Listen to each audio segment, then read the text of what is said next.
नमस्कार, स्वदेश आहार में आपका स्वागत है। मैं हूं निकुंज डालमिया। आज हम बात करेंगे कुछ बड़े बुनियादी मुद्दों की। सबसे पहला मुद्दा, यूएस मार्केट्स में इस समय हम देख रहे हैं नैस्डैक एक बेयर मार्केट में आ चुका है। एक बड़ा मार्केट है, उसका इम्पैक्ट भारतीय शेयर बाजार में क्या हो सकता है। दूसरा मुद्दा, महंगाई को लेकर के हमें किस प्रकार से अपने पोर्टफोलियो को एडजस्ट करना चाहिए। तीसरा मुद्दा, अगर कमोडिटी प्राइसेस ऊपर जा रही हैं तो इसका इम्पैक्ट मार्जिन्स और बड़ी कंपनियों को और छोटी कंपनियों को क्या पड़ेगा। और चौथा और एक नियर टर्म इशू तो नहीं मगर एक इवेंट जिससे LIC IPO, उसको लेकर के इंश्योरेंस सेक्टर को क्या हो सकता है। इस चर्चा को आगे बढ़ाते हैं और हमारे साथ सौरभ मुखर्जी जुड़ रहे हैं। सौरभ एक काफ़ी यूनिक तरीके से इन्वेस्ट करते हैं या कैश फ्लोस पे काफ़ी फोकस करते हैं या कम निवेश करते हैं मगर लंबी अवधि के लिए निवेश करते हैं और क्वालिटी पर इनका काफ़ी ज़्यादा ध्यान होता है। सौरभ, इटीना स्वदेश पे आपका स्वागत है। बहुत बहुत शुक्रिया हमारे साथ जुड़ने के लिए। सौरभ, हम शायद पहली बार देख रहे हैं कि भारतीय शेयर बाज़ार कुछ हद तक इंडिपेंडेंटली चल रहा है। एक समय था जब नैस्डैक गिरता था, अगर नैस्डैक छींक मारता था तो भारतीय सूचकांक निफ्टी को बुखार आ जाता था, मगर अभी ऐसा नहीं हो रहा है। ऐसा क्यों और ऐसा कब तक चलेगा? ये दो अलग अलग वजह हैं इसकी, और मेरे ख्याल से काफी काफी दिनों तक चलेगा, शायद कुछ दशकों तक चलेगी ये जो कहानी आपने बहुत प्यार से समझाया। पहली वजह है कि हमारे देश में जो फाइनेंशियलाइजेशन का जो सिलसिला रहा है, जहाँ पे हिंदुस्तानी निवेशक रादर देन फ्लैट्स खरीदे, फ्लैट या जमीन खरीदने के बदल में वो स्टॉक मार्केट में आ रहे हैं, म्यूचुअल फंड में निवेश कर रहे हैं, हमारे जैसे PMS में निवेश कर रहे हैं। और ये फाइनेंशियलाइजेशन का सिलसिला बहुत पावरफुल है। लास्ट अगर हम 5 साल की बात करें, प्रति वर्ष करीबन 10 से 30 बिलियन डॉलर प्रति वर्ष डोमेस्टिक पैसा, हिंदुस्तानी पैसा मार्केट की तरफ आया है, और इससे विदेशी पैसे पे हमारी मार्केट की डिपेंडेंस कम हो गई है। अब मेरे ख्याल से ये काफी सालों तक चलेगा। RBI के अनुमान से करीबन 90-95%, 90% हिंदुस्तान का वेल्थ रियल एस्टेट और गोल्ड में है, और वो पैसा धीरे धीरे कुछ हद तक धीरे धीरे अगले दशक में शिफ्ट करेगा फाइनेंशियल एसेट्स की तरफ, और उससे स्टॉक मार्केट को मेरे ख्याल से जबरदस्त सहारा मिलेगा अगले अगले 10 शायद अगले 20 साल में। और दूसरी वजह है हमारे देश की इकोनॉमी काफी हद तक self self self dependent independent हो चुकी है, इन द सेंस दैट हमारी domestic demand ecosystem, domestic demand की प्रक्रिया इतनी जबरदस्त है कि ग्लोबल ग्रोथ अगर थोड़ा फॉल्टर कर भी जाए, या यूक्रेन में युद्ध की वजह से ग्लोबल ग्रोथ अगर फॉल्टर कर भी जाए, इंडिया 6-7% ग्रोथ करीबन हर साल ला सकता है, और उसकी बदौलत अच्छी इंडियन कंपनीज करीबन 15% प्रॉफिट ग्रोथ और 20-25% फ्री कैश फ्लो ग्रोथ दिखला पाती है। तो दो अलग अलग वजह है। अपनी एक हमारी ग्रोथ की कहानी है जो काफी मजबूत है। आज भी इस क्वार्टर में भी हम देखेंगे, जो क्वार्टर एंडिंग जो मार्च खत्म हुआ है, मेरे ख्याल से इस क्वार्टर में भी करीबन 7-8% आराम से ग्रोथ इंडिया का आया होगा, और जो फाइनेंशियल ईयर अभी शुरू हुआ है वहां पे भी ग्रोथ अच्छी आएगी। सो अच्छी ग्रोथ और डोमेस्टिक पैसा, ये काफी पावरफुल कॉम्बिनेशन है एक सुदृढ़ मार्केट के लिए। तो सौरभ, जब लोग बोलते हैं Indian markets are trading at a premium, इस लेवल पर आप निवेश करेंगे तो आप चांदी सोने के भाव में खरीद रहे हैं, रिटर्न कॉम्प्रोमाइज होगा, उम्मीद ज़्यादा नहीं करनी चाहिए। क्या ये सब हवाई बातें हैं? देखिए, दो चीजें मैं बोलूंगा इस मुद्दे पे। पहली जो चीज, जो आप जो दर्शक इस प्रोग्राम को देख रहे हैं, कोई जरूरत नहीं है कि आपको जाके पूरा का पूरा मार्केट उठा लेना है। जब हम मार्केट में जाते हैं सब्जी खरीदने के लिए या फ्रूट्स खरीदने के लिए, पूरा मार्केट उठा के नहीं लाते। जो हमको फ्रूट्स पसंद आती है, जो फ्रूट्स चाहिए, उसमें से हम चुन के अच्छे पीसेस लेके घर आते हैं। उसी प्रकार से शेयर मार्केट में भी निवेश करना चाहिए। अच्छी companies, clean companies, dependable companies पे निवेश करना चाहिए। तो ये पहली बात है कि पूरा मार्केट खरीदने के लिए हमको कोई मजबूर नहीं कर रहा है। दूसरी बात, रही बात इंडिया महंगा है, इंडिया की मार्केट एक्सपेंसिव है दूसरे एशियन मार्केट्स के बदौलत, ये काफी पुरानी कहानी है। जब मैं 20 साल पहले जब मैं इंडियन मार्केट्स को फॉलो करना शुरू किया, तब से मैं सुन रहा हूँ, और इसकी एक वजह है।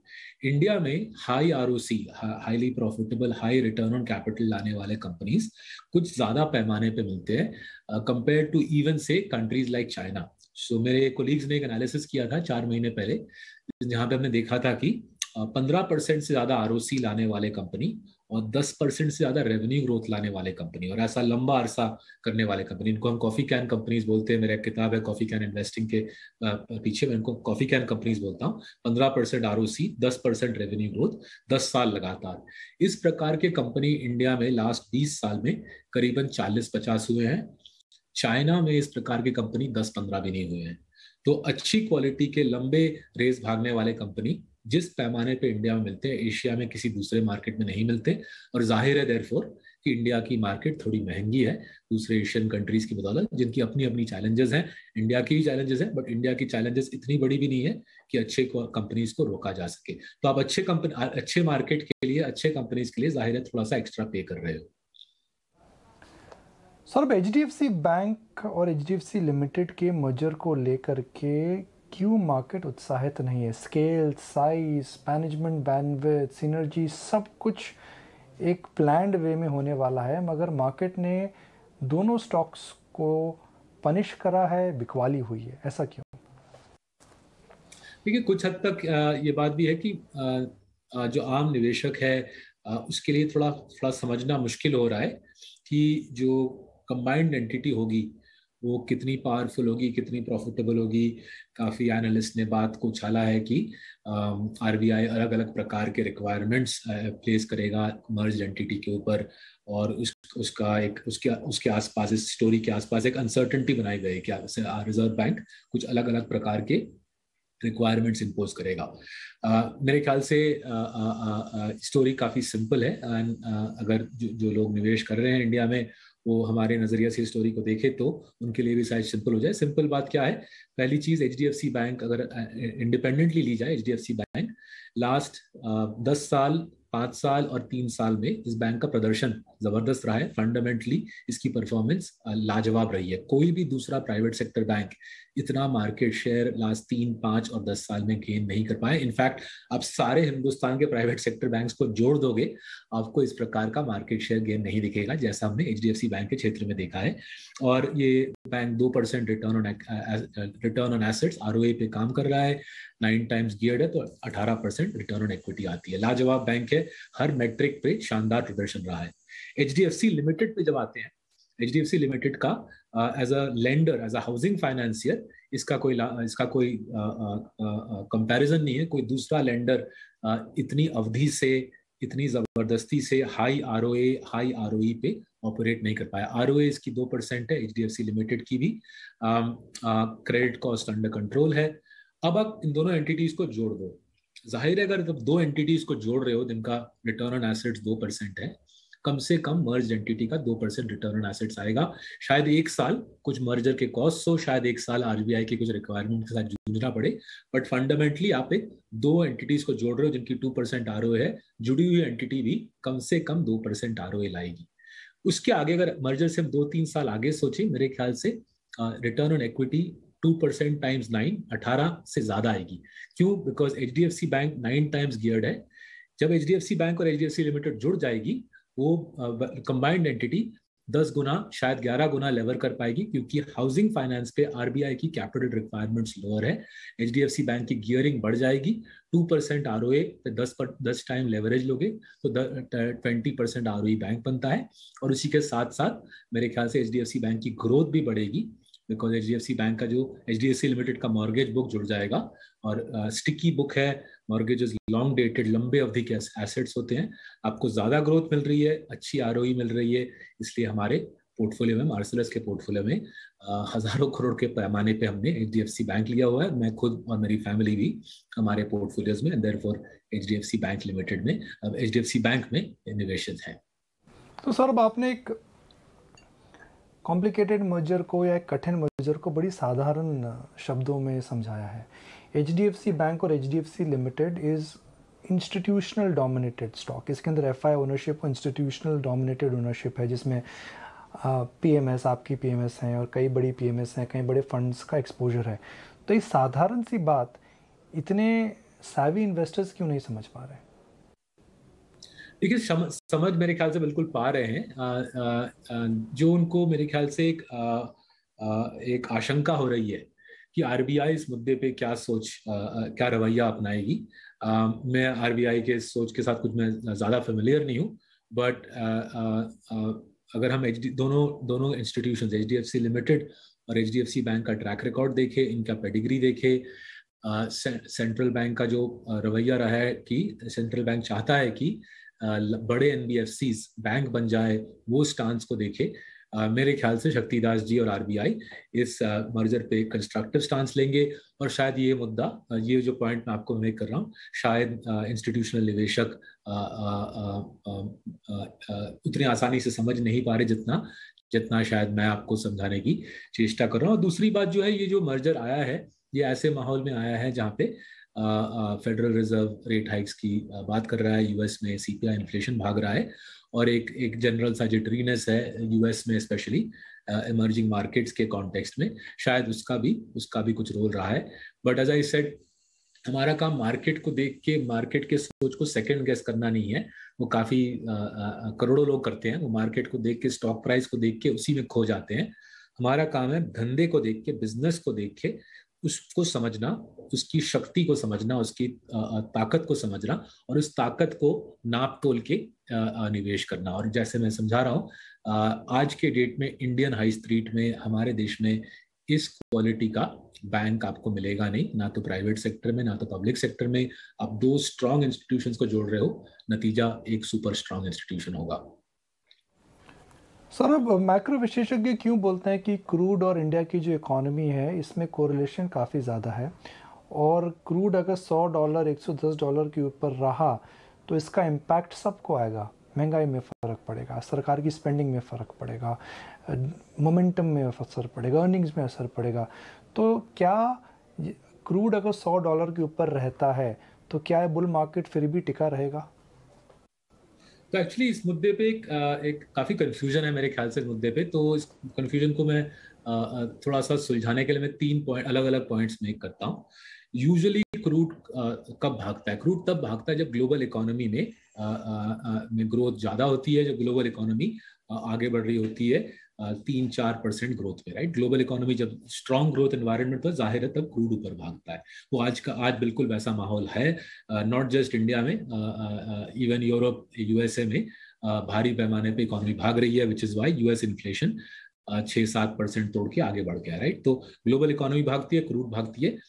जब क्रूड ऐसे माहौल में, ग्रोथ का माहौल अच्छा है, क्रूड ऊपर जा रही है, जब वैसा होता है जाहिर है इन्फ्लेशन आ जाती है, नॉट जस्ट इन इंडिया, दुनिया भर में। अगर आप लास्ट 70 साल का डेटा देखें, हाई इन्फ्लेशन के माहौल में जब फेडरल रिजर्व या RBI या बैंक ऑफ जापान, कोई भी सेंट्रल बैंक हाई ग्रोथ और हाई इन्फ्लेशन के माहौल में जब रेट्स हाइक करता है, हमेशा बुल मार्केट रहता है। 70 साल का डेटा गवाह है कि ग्रोथ हाई आती है, क्रूड ऊपर भागता है, इन्फ्लेशन बढ़ती है, सेंट्रल बैंक्स रेट हाइक करते हैं, वैसे माहौल में हमेशा बुल मार्केट रहता है। मेरे करियर में, मैं करीबन 50 होने वाला हूँ कुछ साल में, मेरे करियर से पहले भी मैंने डेटा देखा है, कभी ऐसा हादसा नहीं हुआ है कि ग्रोथ ऊपर जा रही है, इन्फ्लेशन ऊपर जा रही है, क्रूड ऊपर जा रही है, लेकिन बेयर मार्केट आ गया। तो ऐसा नहीं होता है, पहले भी नहीं हुआ है, मेरे ख्याल से इस बार भी नहीं हो रहा है। अगर आप देखिए इंडिया के खुद की मार्केट की बात कर रहे हैं, इंडिया में क्रूड के डबल होने के बावजूद कोई बेयर मार्केट मेरे को नजर नहीं आ रही, ना तो कॉर्पोरेट अर्निंग्स में बेयर मार्केट नजर आ रही है, और ना ही मार्केट के मूवमेंट में नजर आ रहा है। तो ये एक ब्रोकर लोगों का एक कहानी जो ब्रोकर फैलाते हैं कि क्रूड बढ़ जाएगा, इन्फ्लेशन बढ़ जाएगा, मार्केट टूट जाएगा, ये कहानी में कोई फैक्चुअल बेसिस नहीं है, इसमें रचना ज्यादा है और हकीकत कम है। तो सर, अब आखिरी सवाल, अब शेयर बाजार के लिए अगला ट्रिगर क्या रहेगा? बिकॉज हम जो भी ट्रिगर्स की बात कर रहे हैं कि मैक्रो लेवल पर इंटरेस्ट रेट्स बढ़ने वाले हैं, मार्जिन स्क्वीज आने वाला है, लिक्विडिटी की टाइटनेस आने वाली है, वैल्यूएशंस अट्रैक्टिव नहीं है, अगला क्या ट्रिगर है which we should look forward to, which will take the markets और earnings to a different level?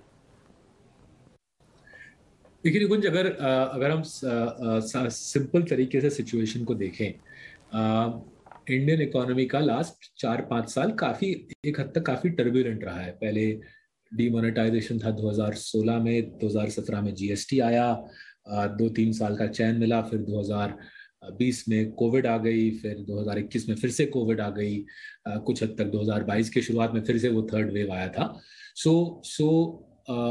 अगर ये अगला 5-6 महीना कोविड का वेव आए भी, अगर वो हल्का वेव हो, अगर अगले 5-6 महीने में डोमेस्टिकली कोई बड़ा डिस्ट्रप्शन ना आए, अगर तेल का भाव इस भाव $100 $110 पे भी तेल क्रूड का भाव बरकरार रहे, अगर अगले 5-6 महीने में इंडिया में कोई बड़ा डोमेस्टिक चैलेंज नहीं आया, ये पहला साल होगा आफ्टर अ गुड 5-6 ईयर जहां पे डोमेस्टिक इकोनॉमी को राहत मिलेगी बड़े डिस्ट्रप्शन से। ग्रोथ का माहौल anywhere between 7% to 9% nominal GDP चल रही है। अगर आप रियल जीडीपी ग्रोथ चल रही है, अगर आप नॉमिनल जीडीपी ग्रोथ देखिए वो 14 से 16% में चल रही है। 14 से 16% नॉमिनल जीडीपी ग्रोथ के माहौल में अच्छी कंपनीज 20-25% प्रॉफिट ग्रोथ दिखलाएंगी। Some of them will show 25-30% free cash flow growth. ऐसे माहौल में मेरा जो तजुर्बा है, आपको स्टॉक मार्केट्स में और अच्छे कंपनीज के भाव में अच्छी आपको अच्छा मुनाफा कमाने का आपको माहौल मिलेगा। तो कीप इट सिंपल, इकोनॉमी अच्छा भाग रही है। आप जो भी दर्शक होंगे इस प्रोग्राम पे, आप अपने बिजनेस में अपने शहर में देख रहे होंगे कि मार्केट में चहल पहल है, रिटेल एक्टिविटी है, होटल भरे हुए हैं, एयरपोर्ट्स भरे हुए हैं, हमारे बच्चे फिर से स्कूल जा रहे हैं। पूरा जो इकोनॉमी का गर्म होने का सिलसिला है वो हो चुका है। इसको 5-6 महीने दीजिए और आप देखेंगे जबरदस्त कॉर्पोरेट अर्निंग्स आएंगे, उसके साथ साथ मार्केट को सहारा मिलेगा, मार्केट को उससे आनंद होगा। चलिए सौरभ, आप की मैं तारीफ करना चाहूँगा कि मैं कितनी भी कई बार चिंताजनक बातें करूँ, आप हमेशा सिल्वर लाइनिंग ढूंढ ही लेते। कमाल की बात है जी, शायद यही ऑप्टिमिज्म है जिसे हम कहते हैं कि that in a market like India and economy like India it will always be Triumph of optimistic. So thank you very much Saurabh and thank you for my pleasure. Thank you Nikunj, thank you. और अब रुख करते हैं अगली खबर का। Bajaj auto ने आज अपने क्वार्टर 4 के नतीजे जारी कर दिए हैं। कैसे रहे नतीजे बता रही हैं हमारी सहयोगी सृष्टि। सृष्टि, बताएं कि क्या खास रहा आज बजाज ऑटो के नतीजों में। तो इस बार के अगर नतीजे देखें तो कंपनी ने हर पैमाने पे सरप्राइज किया है, अनुमान से काफ़ी अच्छे नंबर